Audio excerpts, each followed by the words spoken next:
ساری مخلوق اللہ نے اپنے نور سے، میرے نور سے پیدا فرمایا، اور میرے نور کو اللہ نے اپنے نور سے پیدا فرمایا۔ فرمایا وَأَنَا مِن نُورِ اللَّهِ، میں اللہ کے نور سے۔ سبحان اللہ۔ اب جب اللہ کے نور سے ہے، اللہ کے نور سے ہے، تو پھر کہنا پڑے گا انبیاء اجزاء ہیں، تو بالکل ہے جملہ نور کا، اس علاقے سے ہے ان پر نام سچا نور کا۔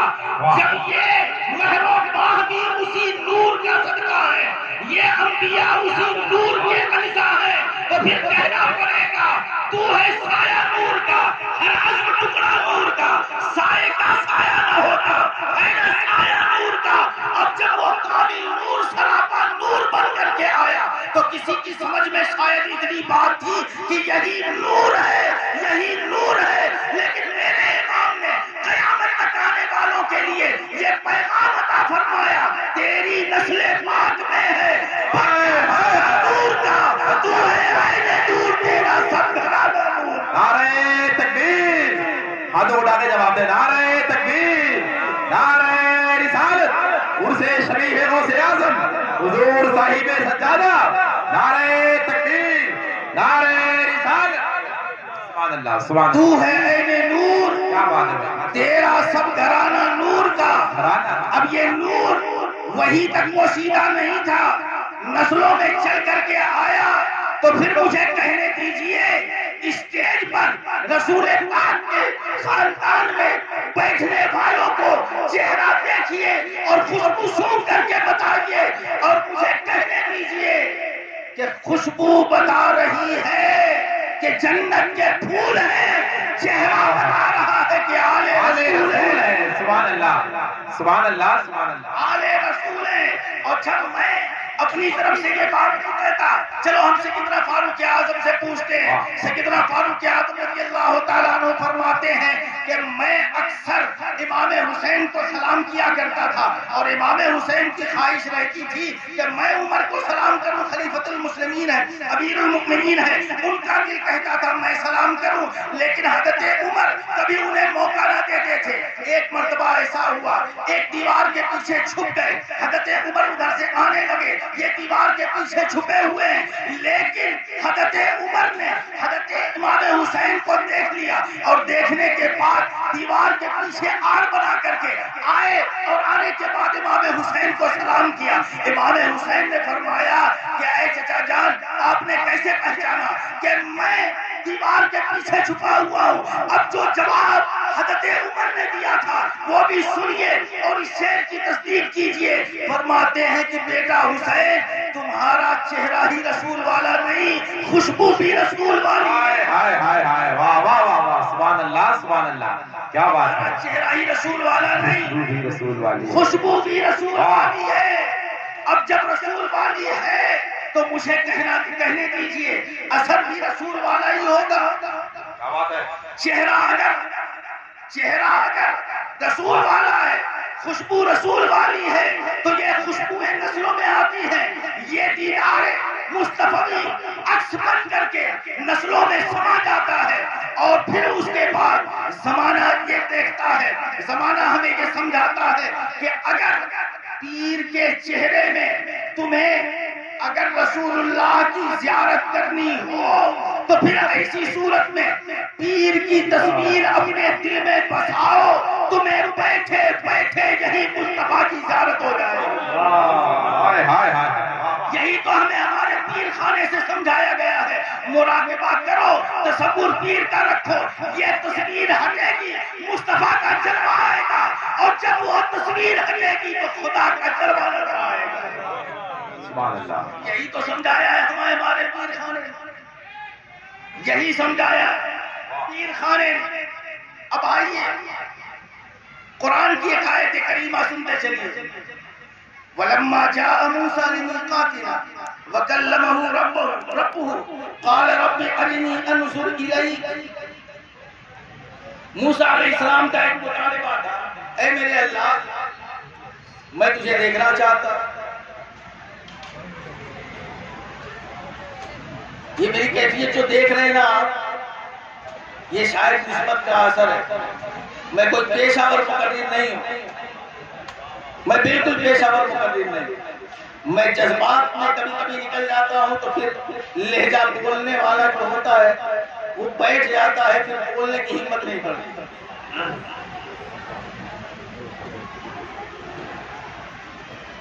موسیٰ علیہ السلام نے اللہ سے فرمایا رب ارنی انظر الیک، اے میرے رب میں تجھے دیکھنا چاہتا. قال لن ترانی، اللہ نے فرمایا لن ترانی تم ہرگز مجھے نہیں دیکھ سکتے. لیکن موسیٰ علیہ السلام کا سوال یہ بتاتا ہے کہ رب کو دیکھا جا سکتا ہے، اس کے جلوے نظر آ سکتے ہیں.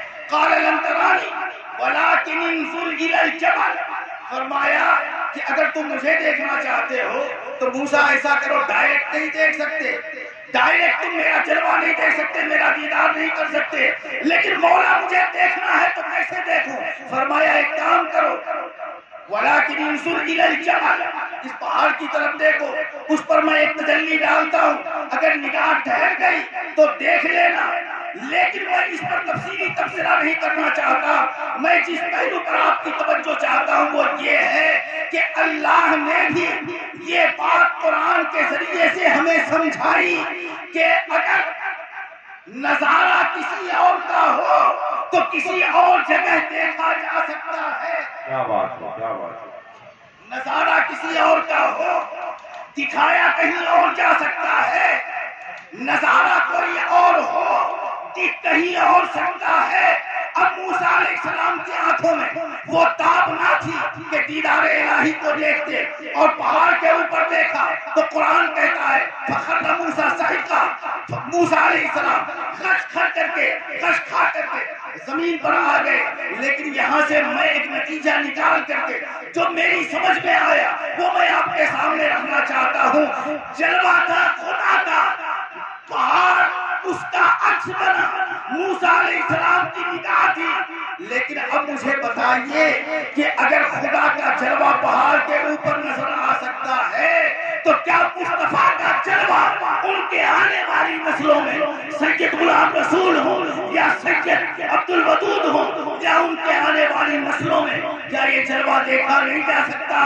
لیکن شرط یہ ہے کہ جس طریقے سے موسیٰ علیہ السلام کی نگاہوں میں تاب نہیں، شاید ہماری نگاہوں میں بھی تاب نہیں. کیا بات، بے شک بے شک بے شک. ہماری نگاہوں میں وہ تاب نہیں ہے کہ ہم وہ جلوے دیکھ سکیں. لیکن ایک بات تو صاف ایسا ہے کہ جلوے کسی اور کو ہوں، دکھائی کہیں اور دیا کرتے ہیں، لیکن یہ ضروری ہے کہ آپ اپنی نگاہوں میں، ہماری نگاہوں میں وہ تاب، وہ کشش، وہ نظارہ دیکھنے کی حیثیت پیدا کر سکے.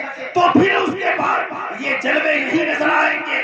اس لیے کہ بیٹا باپ کا عکس ہوتا ہے. تو پھر مجھے کہنے دیجئے کہ اگر 1400 سالوں کے بعد یہ شبیہ غوث اعظم ہو سکتے ہیں، اس کے بعد ان کے بیٹے امام الاولیاء بن سکتے ہیں، تو پھر مجھے بتائیے کہ سید غلام رسول اور سید عبد الودود کے چہرے میں جمال جیلانی نظر کیوں نہیں آ سکتا؟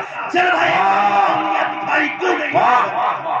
کیا بات ہے، سبحان اللہ سبحان اللہ. یہ دیکھ سکتا ہے اور دکھتا بھی ہے، لیکن اس کو نہیں دکھتا، اس کو نہیں دکھتا جو اس راز سے محروم ہے. وہ راز کیا ہے؟ ذرا وہ راز سمجھ لیجئے. قرآن کی جو آیت کریمہ میں نے آپ کے سامنے تلاوت کی ہے، اللہ ارشاد فرماتا ہے کما ارسلنا فیکم رسولا منکم یتلو علیکم آیاتنا ویزکیکم ویعلمکم الکتاب والحکمہ. فرمایا اسی طریقے سے جیسے پہلے ہم نے رسول بھیجا، اسی طرح سے ہم نے اب بھی رسول بھیجا ہے. یتلو علیکم آیاتنا، وہ ہماری آیتیں تمہارے اوپر پڑھ کر کے تلاوت کرتا ہے، تمہیں سناتا ہے، تمہیں سمجھاتا ہے. یتلو علیکم آیاتنا ویزکیکم، اور فرمایا تمہارے قلب کی صفائی کرتا ہے، تزکیہ کرتا ہے. ویزکیکم ویعلمکم الکتاب والحکمہ، اور فرمایا تمہیں کتاب اور حکمت سکھاتا ہے. صاحب یہی تو شریعت ہے، کتاب پڑھ کر کے سنانا، کتاب سمجھانا، علم و حکمت سکھانا. جب آدمی صاحب شریعت ہو گیا پھر اور کسی چیز کی ضرورت کیا تھی؟ وہ بھی مصطفیٰ کی بارگاہ سے۔ قرآن نے آگے ایک پیغام اور دیا ہے، وَيُعَلِّمُكُمْ مَا لَمْ تَكُونُوا تَعْلَمُونَ۔ سب کچھ تو پہلے سکھا دیا، اب کیا بچا ہوا تھا جس کے بارے میں کہا کہ اب تمہیں تمہارا رسول وہ بھی سکھاتا ہے جو تم نہیں جانتے۔ اب اس کے بارے میں اگر میں تفصیلی بات کروں تو شاید لمبا وقت ہو جائے گا۔ چلیے ہم ابو ہریرہ سے پوچھتے ہیں، اے ابو ہریرہ یہ بتائیے کہ یہ جو قرآن کی آیت کریمہ ہے اس کا مطلب ہمیں سمجھائیے، ہمیں سمجھ میں آنا چاہیے اس آیت کریمہ کا مطلب کیا ہے۔ وہ کہتے ہیں میرے پیغمبر نے مجھے دو طرح کے علم عطا فرمائے تھے، ایک تو وہ ہے جو تمہارے سامنے بیان کرتا ہوں، اور ایک وہ ہے جو تمہارے سامنے اگر بیان کر دوں تو میری گردن مار دی جائے۔ وَيُعَلِّمُكُمْ مَا لَمْ تَكُونُوا تَعْلَمُونَ۔ مجھے کہنے دیا جائے کہ اپنے وقت کا وہ عظیم محدث، وہ عظیم رہنما جس کو زمانہ امام احمد بن حنبل کے نام سے جانتا ہے، جن کی تقلید سارے پیروں کے پیر غوث العظم مستقیم نے کی ہے، لیکن وہ امام احمد بن حنبل جس نے حق کی خاطر کوڑے بھی کھائے، جان بھی دے دی، مگر اس کے باوجود اس کے قدموں میں تسلسل نہ پیدا ہو سکا۔ لیکن ایسا بڑا امام بشر حافی کے پیچھے پیچھے بھاگتا تھا۔ لوگوں نے پوچھا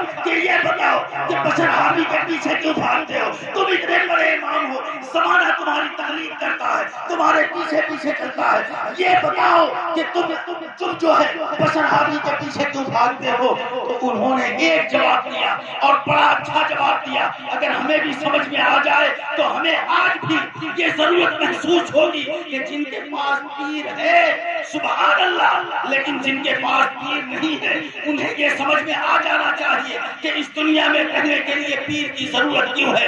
تو بشر حافی کے پیچھے پیچھے بھاگتے تھے۔ امام احمد بن حنبل نے جو جواب دیا، لوگوں نے کہا آپ اتنے بڑے امام ہیں، آپ اتنے بڑے محدث ہیں، پیرانے پیر آپ کی تقلید کرتے ہیں، مگر آپ اس کے باوجود بھی آپ جو ہے بشر حافی کے پیچھے بھاگتے ہیں۔ وہ دیوانہ آدمی ہے، آپ تو عالم آدمی ہیں، شریعت کے جانکار آدمی ہیں، لیکن انہوں نے جو فرمایا فرماتے ہیں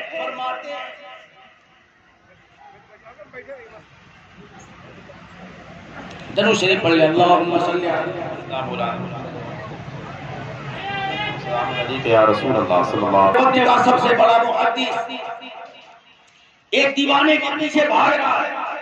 آپ اندازہ کر سکتے ہیں کہ اپنے وقت کا محدث اگر ایک دیوانے کے پیچھے بھاگ رہا ہو تو ایسے نعرہ تکبیر، نعرہ ہم آپ کے شاگرد ہیں، حضور یہ بتائیے آپ اپنے کے محدث اتنے بڑے ہیں، ایک کے کیوں بھاگ رہے ہیں؟ تو انسان آیا کہ بشر حافی اور امام احمد بن حنبل یہ دو کی ذاتیں ہیں۔ فرمایا کہ تم یہ پوچھ رہے ہو کہ احمد بن حنبل بشر حافی کے پیچھے کیوں بھاگتا ہے، تو سنو، احمد بن حنبل جس رب کو جانتا ہے بشر حافی اس رب کو پہچانتا ہے۔ جس رب کو جانتا ہے مانتا ہے، بشر حافی اس رب کو پہچانتا ہے۔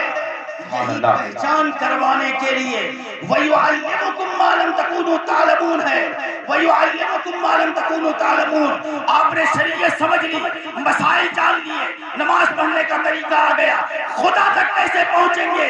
تو فرمایا یہ نسبت صدیقیت ہے، کہیں نسبت چشتیت ہے، کہیں نسبت قادریت ہے، یہ اگر گردن میں ڈال لو تو پھر اس کے بعد زمانے میں تمہیں یہ بتانے کی ضرورت نہیں پڑے گی کہ ہم رب کو صرف جانتے ہیں، بلکہ زمانہ اعتراف کرے گا کہ یہ صرف رب کو جانتا ہی نہیں، رب کو پہچانتا سبحان اللہ، یہ رب کو پہچانتا بھی ہے۔ پہچان کروانے کی دنیا میں بہت سارے آلے ہیں، مگر میں آج اپنی گفتگو کا ایک محاصل دے کر کے، ابھی آپ نے خرقہ پوشی کا منظر دیکھا ہوا ہے، یہ حضور کے سر پر جو تاج رکھا ہوا ہے یہ انہوں نے خرقہ پہنا ہے۔ آپ سوچیں گے شاید برکتیں ساری ذات میں ہوتی ہیں، مگر میں تمہیں بتاؤں برکتیں ساری ذات میں تو ہوتی ہیں، مگر اس ذات سے جو چیز مس ہو جائے وہ برکتیں ٹرانسفر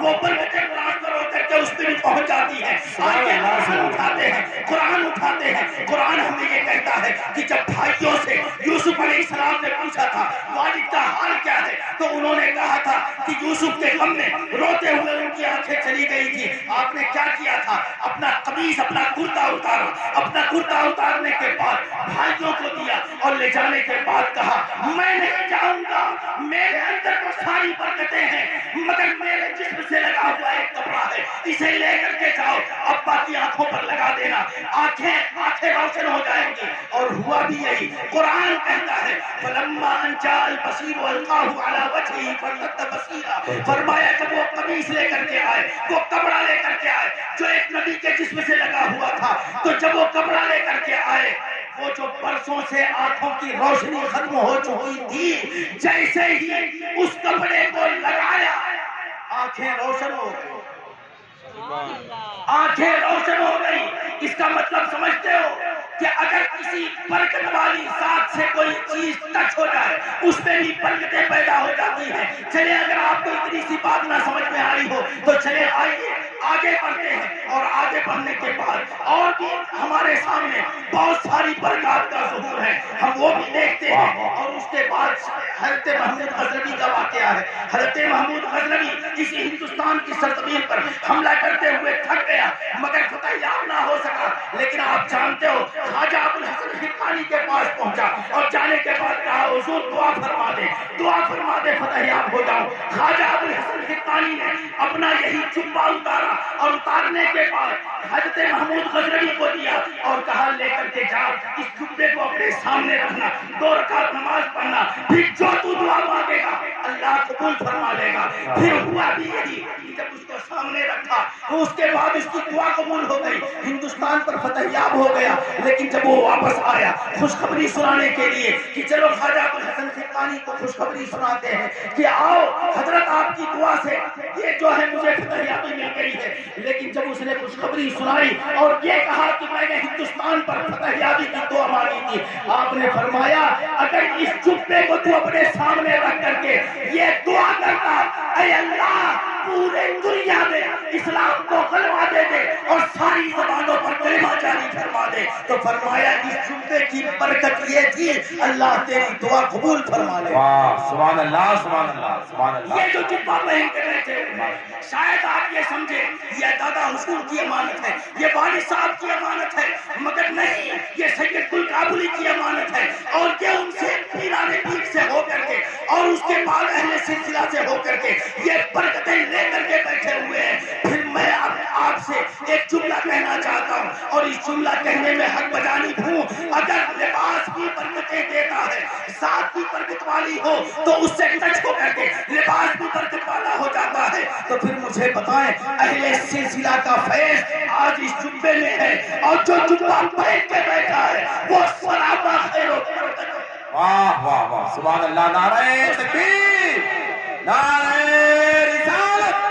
حضور صاحب سجادہ، حضور صاحب سجادہ، حضور صاحب سجادہ، عرس شبیہ غوث اعظم، اولاد مولائے کائنات، اولاد مولائے کائنات. نعرہ تکبیر، نعرہ رسالت. ماشاءاللہ. خواجہ ابوالحسن خرقانی کا جبہ اگر دعاؤں کی قبولیت کا سبب ہے تو پھر یہ بھی مان کر کے چلو جو ذات آج بیٹھی ہوئی ہے یہ خواجہ ابوالحسن خرقانی تو نہیں ہے مگر ان کا تعلق رسول اللہ سے ہے اور یہ اور نسبت ہے، یہ وہ نسبت ہے.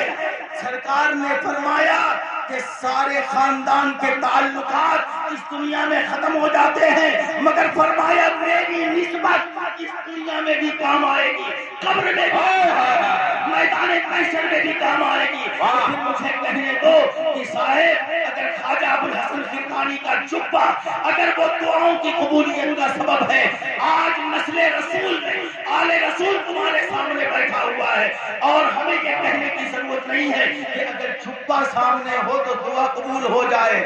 نسلوں میں کوئی رسول کا آل بیٹھا ہوا ہو پھر دعا قبول نہ. نعرہ تکبیر، نعرہ رسالت. حضور صاحب سجادہ، حضور صاحب سجادہ، عرس شبیہ غوث اعظم. نعرہ تکبیر، نعرہ رسالت. کیا بات بات ہے، سبحان اللہ سبحان اللہ۔ ایک آخری بات کہہ کر کے آپ کو ایک پیغام دینا چاہتا ہوں۔